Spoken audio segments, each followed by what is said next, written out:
The evolution of plant life on Earth is crucial to our planet's history. It has altered the world climate by providing wildlife habitats and supplies. Plants produce oxygen by absorbing carbon dioxide and releasing it via their leaves, which humans and other creatures need to breathe. Plants give us food, shade, and shelter.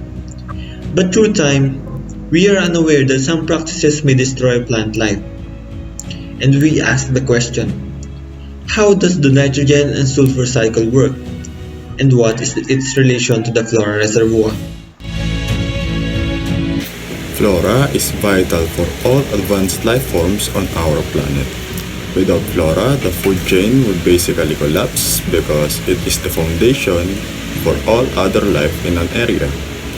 They make their own food from sunlight and provide energy for the rest of the ecosystem. No animals would be able to exist without flora. Additionally speaking, flora is the one responsible liberating oxygen that is consumed by the fauna for their own respiratory activities.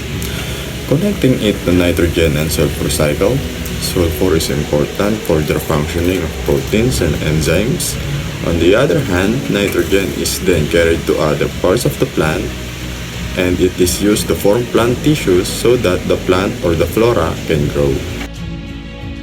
The nitrogen cycle is a repeating cycle of processes during which nitrogen moves through both living and non-living things.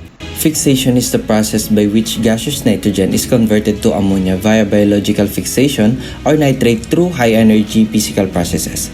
Then it will process to nitrification. Assimilation is the process by which plants and animals incorporate the nitrate and ammonia formed through nitrogen fixation and nitrification. After it assimilates, the next process is ammonification, which the conversion of organic nitrogen into ammonia. And lastly, denitrification, it is the reduction of nitrate to gaseous nitrogen by anaerobic bacteria.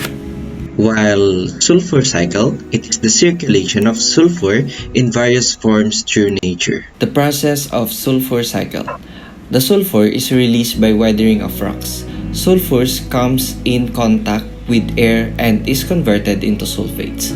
Sulfates are taken up by plants and microbes and are converted into organic forms. The organic forms of sulfur is then consumed by the animals through their food and thus sulfur moves into the food chain. When the animals die, some of the sulfur is released by decomposition while some enter the tissues of microbes. Therefore, these two are important to our ecosystem. The sulfur cycle is essential as it balances the concentration of sulfur in different reservoirs so as to make the earth a hospitable place for life. And the nitrogen cycle matters because nitrogen is an essential nutrient for sustaining life on earth. Le principle states that if stress is induced on a system at equilibrium, the equilibrium will shift to relieve the stress. One example of stress is modifying the concentration of any compound.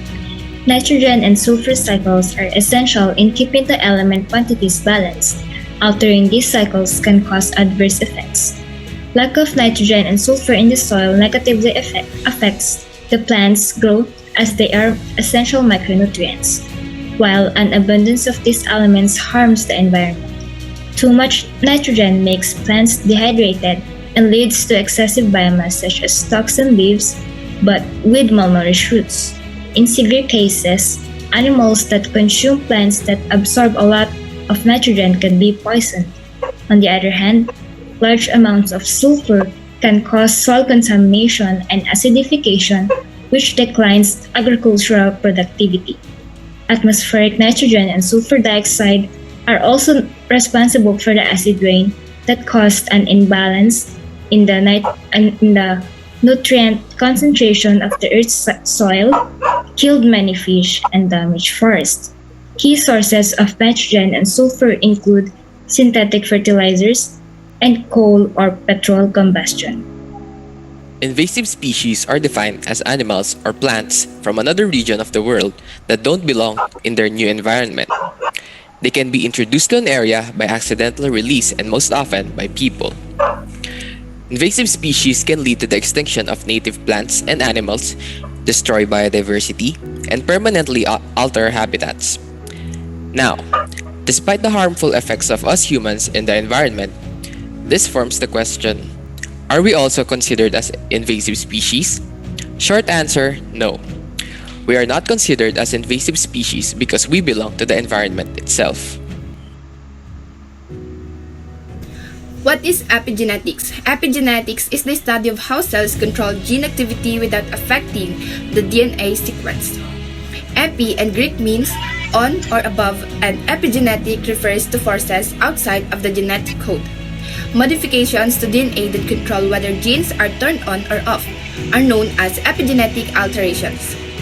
These changes are made to DNA and do not alter the sequence of the DNA building units. The epigenome is the set of changes that regulate the activity, expression of genes inside the cell's complete set of DNA's genome. Plant developmental processes are influenced by epigenetic changes, which help to shape phenotypic plasticity in response to the environment. Intense breeding has diminished genetic diversity, and epigenetic diversity is now emerging as a new source of phenotypic difference to help crops to adapt changing conditions and maintain yield and quality. Plant developmental processes and phenotypic plasticity, including adaptive response to environmental challenges, are controlled by chromatin marks and epigenetic regulatory systems. Plants are epigenetic masters, therefore they can control their own genes. Plants have a complex and powerful epigenetic circuitry thanks to the interaction of DNA methylation, histone modification, and non-coding RNAs. Plants' reliance on epigenetic control reflects their development stage, lifestyle, and evolutionary history. The ecosystems that plants need to thrive are frequently altered or destroyed by human activity. Because of this, plants are dying 1,000 times faster than they have in the last 65 million years. To balance the nitrogen and sulfur cycle, we need to practice using organic fertilizers instead of the synthetic ones. We should start to think about what will happen and stop the possibility of us being an invasive species to plant life. We should begin to save our nature again. I am John Kelly, together with Alexis, Antonio Marie, Margaret, Andre, Glenda Lizelle, and we are Forsythia.